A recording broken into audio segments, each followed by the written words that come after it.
Hi, Stacey. How are Hi, how you? are you? Great. How are you doing? I'm fine. Oh, fantastic. Oh, you look lovely.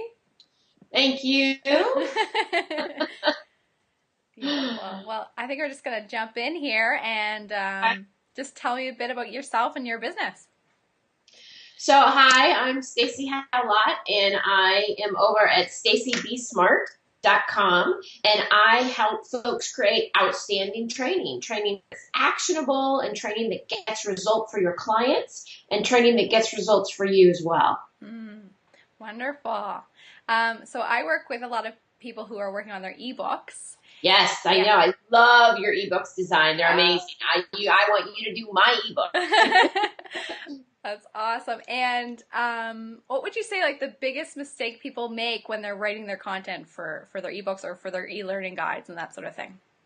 I think the biggest mistake I see is everyone wants to dump everything in, right? They've got so much to share, so much love and so much passion for what they're doing, and they just want to give all of that to their people all in one. I think it's great that you want to share with your folks, but in training, um, the you want to, instead of giving them everything, you want to give them the least amount that will get the desired action, right? And I'm certainly fall victim to this, right? Like I want to do something, and then I go try and research it, and then I just get bogged down with all this information, don't know what to do.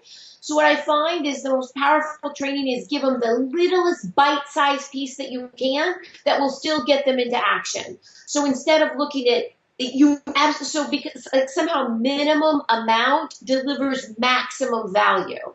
So I'm not saying be stingy with the value, but I am saying be stingy with that overwhelm. We want to like stop the information overwhelm. Oh, that's so true. I find I see a lot like you buy a program or you buy like an ebook and you're so excited about it, but when you open it up, you're like, oh my God, this is too much. And it becomes like, it goes into the graveyard of all those things that you've bought but never finished. So like, Yeah, like those 500-page books or the 70-page ebook or the 150-page ebook, when really like 10 pages, if they were like 10 pages getting me into action, getting me mm, doing what I needed to do, like there's more value in that 10 pages if mm-hmm. it leads to my result than there is in that 150, 300, 500-page tome that just, as you said, just sits on the hard drive gathering dust, as it were. Oh, I love that. That's so good. That's wonderful. And I know we chatted last time, and you were talking about how action and emotion are the key to changing people's behavior. And Yeah, I love that because I'm totally on the emotion side. Like I do absolutely. design, and everything I do is all about creating that perfect connection with people, so that when they Yeah. open up your beautiful book or when they see like on the sales page they're like, oh my God, I resonate with this, this is for me. Creating that emotional connection is what I'm all about, but I want to hear from you, like, how do you create that action? How do you change that behavior? Well, I think you're right. It has to be a marriage. Like Yeah. when I hit your website, I'm like, I don't know what you're doing or what you're selling, but I have to have it, right? I don't know what it is, but I just so like I fell in love, right? I saw your mm. website and I fell in love, and I was like, okay, sign me up. Whatever it is, I want some of that. And I think we all want to change behavior, right? We want to have people drink green smoothies every day, or we want someone to meditate every day, or we want to teach someone how to get more people on their list or whatever it is that you're teaching. And so yes, you need to tell them things, right? I mean, you need to tell them information, but we're going to gear it in terms of what's the minimum amount of information to get them to action. But really, one of the barriers to action isn't just lack of information. You know how they say, was it Marie Forleo who talked about the elephant, right? The huge elephant. And I don't know if it was Marie or not. I read it last week. I can't remember where I read it. Where like the subconscious is the elephant, and then your conscious mind is the rider of the elephant. So we think we're in control with our conscious mind, but really all the rider of the elephant can do is kind of push the elephant kind of here or there, kind of beat it around. And I think what the emotion does is it taps into that unconscious and gets you in motion. Like, what did I want to do? Oh, I wanted to send out an AWeber list, right? And I was like, well, I mean, I know I could Google it, right? It's not like I don't. Like it's not like I thought, well, no one knows how to do it. It's just what was keeping me from doing it was I don't know where to go, and like I don't know exactly what to do, and I'm afraid I'm going to get overwhelmed, and so I just wasn't in action. So I called a girlfriend, and she's like, okay, here's what you do. 1, 2, 3. Well, I could have Googled that, but what I really needed was that emotional support. So when you're looking at what you want your folks to do, first we got to figure out what it is. When we figure out that, right, get them into action, then I think, as you said, the most equally important is the emotional support. How are you going to tap into that subconscious and support their fears and concerns? And you can't do that through information. You got to do that by plugging directly into the emotions. And the look and feel, what you do, right, that design and how you do all that, just it speaks so directly and so clearly to people's emotions. Yeah. Oh, I love that. It's just like completely underlying everything, and you're connecting to that powerful core of who that person is. And actually, so I can't draw to save my life, right? Not at all. I cannot draw a straight line. But I think, you all must read comics, right? You've got comics where you are, you have a little comic strip in the paper. And I know, like, the paper's going away. I was telling my daughter, and she's like, what, you mean online and movie? I'm like, no. So, you know those comic strips, like the Peanuts comic strip that has the 4 panels or the 5 panels, and you read it. And they don't get you with words.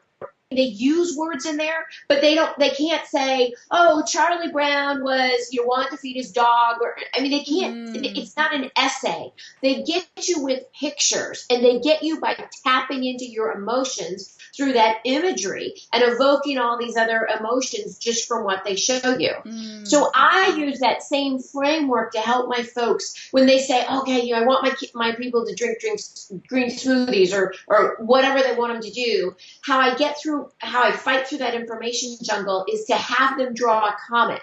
So I have like 3 panels, and I say, show me the picture of the folks beforehand.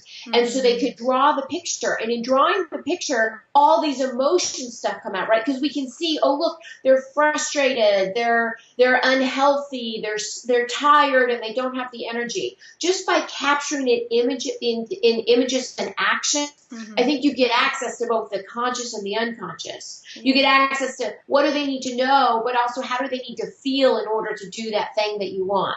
And so we draw a picture of how their current state, and then we draw a picture of, wow, at the end of your thing, what are those 3 pictures that those people are going to be doing? You show me the actions that they're going to take as a result of your thing. And when they draw those pictures, you see all the emotion and the other stuff that then you can bake in through images and other things that you can bake in. Wow, that's amazing. Sorry, a lot of talking. No, that's amazing. Like, I love that idea for an exercise. Like, for me too, like, if you're a visual person, like, it makes it that much easier. You're getting right down to the basics.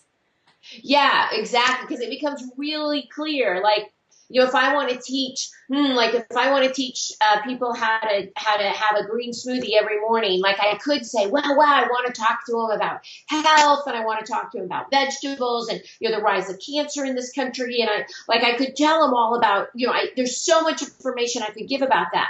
But when I frame it to an action of like my picture is a woman standing next to her blender drinking her smoothie, like that's the result. After my ebook or my course, I want them drinking the smoothie. Then you see how it cuts out most of the action.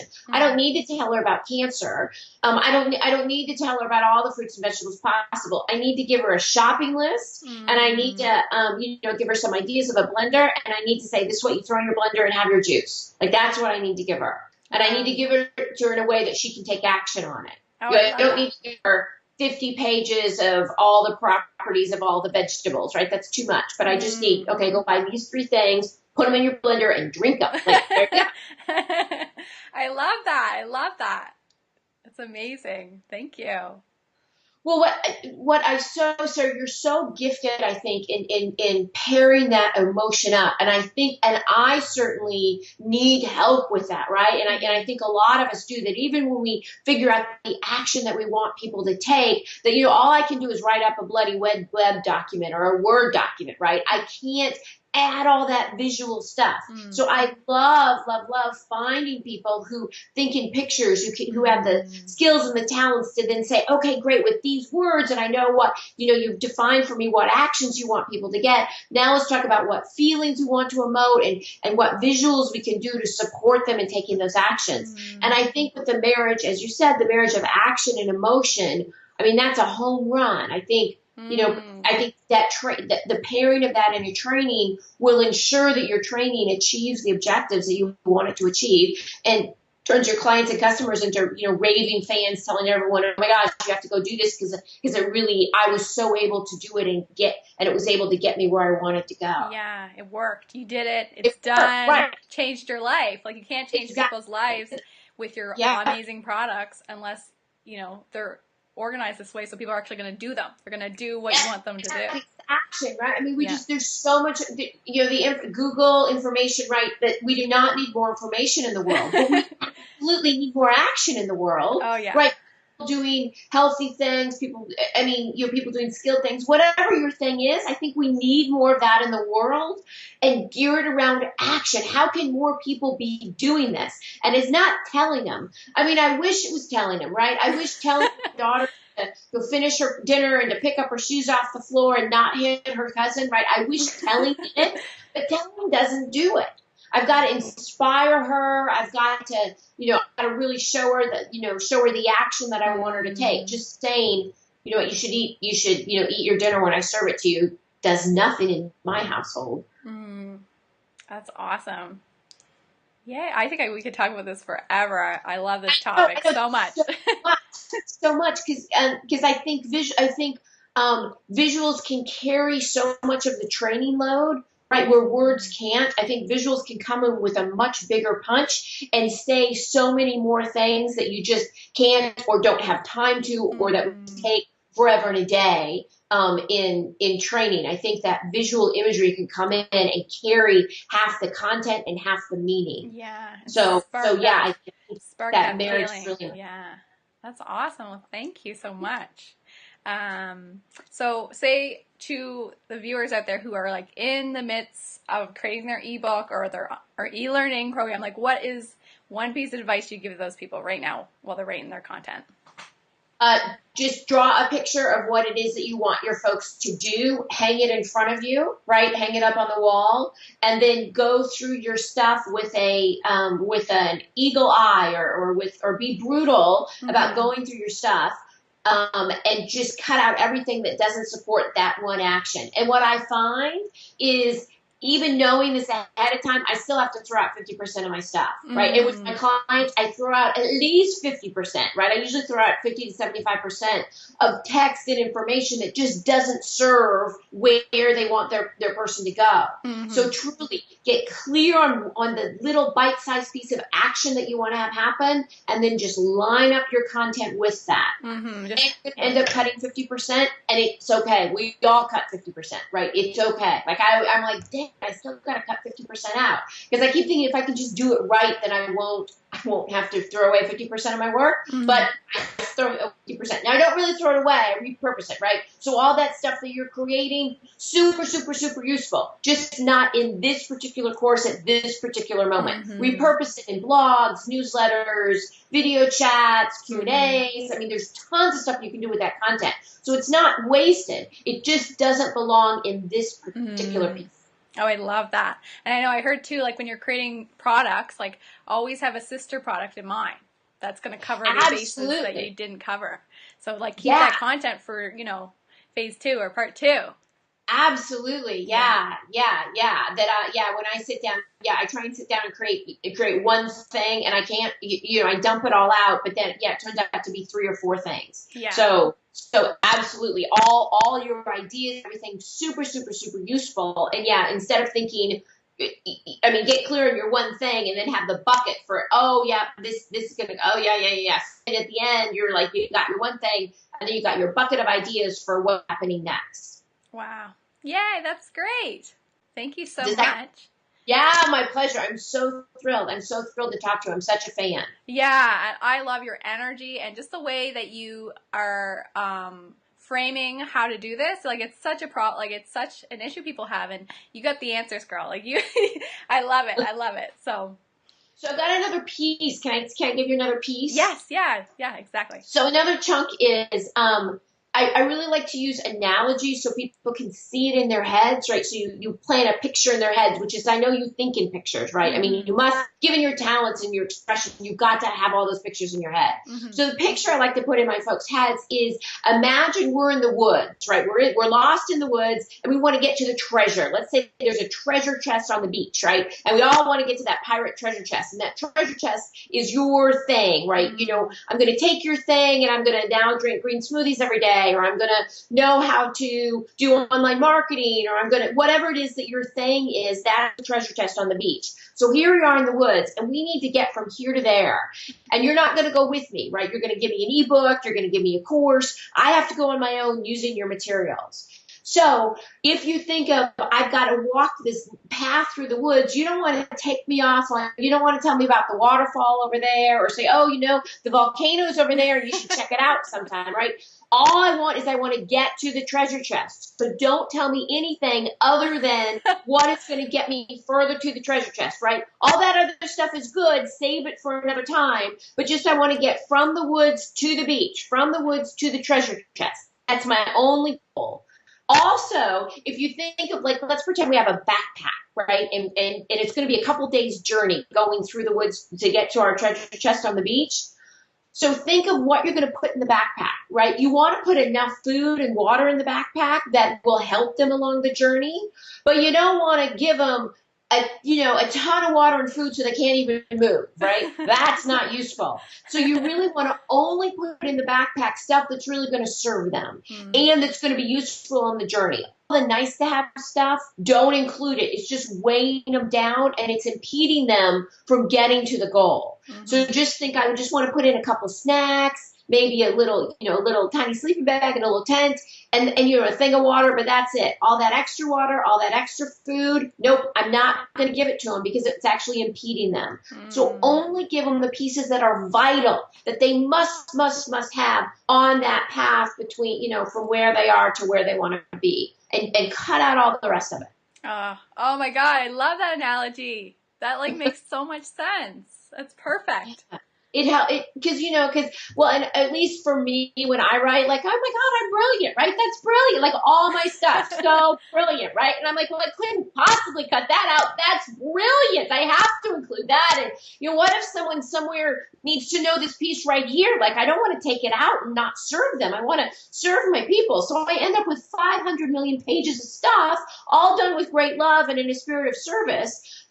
But when I look at what can I give, it's just an endless amount, right? So you got to switch it around and look at, what do my people need? What's the minimum my people need? Because that's going to serve them the most. So when I look at it from what my client needs, then all my brilliance, right, I have to throw most of it out. Like, they just need this bit. They don't need all this other brilliant stuff. They just need this little bit. So truly little, less, right? Less, fewer, so much more of an impact. Less is more. Oh. Less is more, and that's got to be true visually, right? Oh yeah. Yeah, it's totally true content-wise in training, right? Less is more. Get them in action, and as you said, give them a win, right? Let them be successful, and then they know exactly where to come back for more. Give them their one thing. Give them a win. Come back and say, you want more from me? Okay, I got this other thing. Do this other thing now. Let that be a win and say, oh, you want more? Okay, I got this bigger thing, right? But it's kind of like, leaving those cookie crumbs out each time, right? And they keep following the cookie crumb trail. So make each one be fabulous and a win, and have it be super successful for your folks that they put it into action, and it's amazing, and they come back and say, I want some more of that. Wow, that's amazing. Thank you. Yeah, my pleasure. Fantastic. Well, so Stacey, you're working on an opt-in right now. I am working on my opt-in. I am, and I've got my website up just with a splash page, stacybsmart.com, as I'm building it all behind the scenes. I'm not quite ready to unveil it yet. Ooh, exciting. Well, I know, very exciting. Tons of work. Oh my gosh, right? So much work. Your stuff up. Oh, yeah. But really, really fun in the midst of, working with clients and, being a mommy and, all the rest that we have going on in life. So yeah, super fun, coming along, not as fast as I want it to, of course, but it's on its way. Yeah, I can't wait. And we'll link to it in this video when it's ready. Awesome. We'll send them along that way. Great. Cool. Well, it was so, so amazing to chat with you. You are such a smart lady. Like, you've got so much wisdom to give. I absolutely love it. So thank you so much. Yeah, my pleasure.